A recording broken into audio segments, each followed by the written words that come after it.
Good morning, good morning. Ayan, gagawa tayo ng oops, nahulog. Ayan, pangalawa na yun, guys. Gagawa ako ng inutak, guys. Oops, nahulog again. Upo tayo para hindi mahulog. Ayan, pangatlo na yan, guys. Inutak. Oops, may aso. So, ayan, guys, gawa ako ng inutak. Ayan, guys, flex ko lang ang aking kaguran. Ewan ko ang tawag sa inyo. Ayan, maganda siya, guys. At mabilis ka lang makapag-kagod-kagod. Ayan. Yung inutak, guys, nakita ko lang sa isang reels.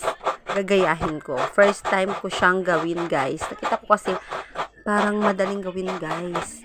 So, yun ang gagawin ko. Kasi tamad akong magluto ng kakanin dahil alam kong mainit at saka nakakapagod siyang gawin. Nagtry ako dati ng biko, kaso palpak. Talaga ako marunong, kaya ito itry ko. Ayan yun, lahat pala ng ingredients, guys, nalagay ko na at nakalimutan kong mag-video.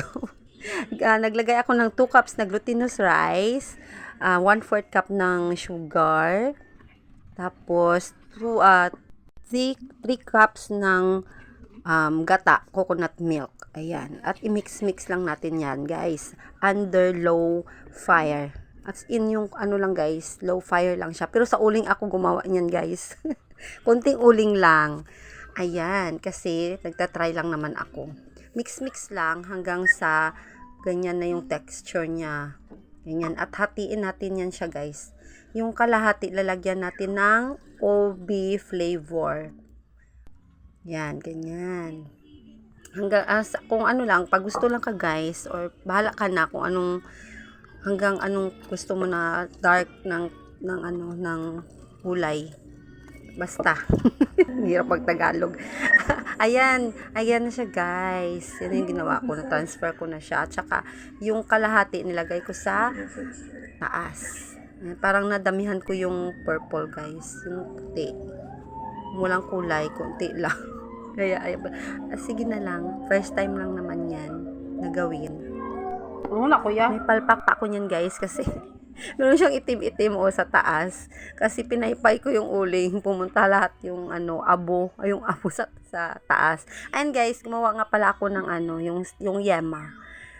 Actually, kailangan i-bake yan siya kasi wala akong oven. Kaya ayan, gagawa na lang ako ng yema.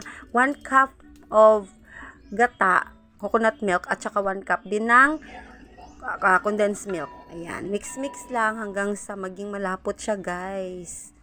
At saka ilagay lang natin yan siya sa taas, sa top ng ginawa natin.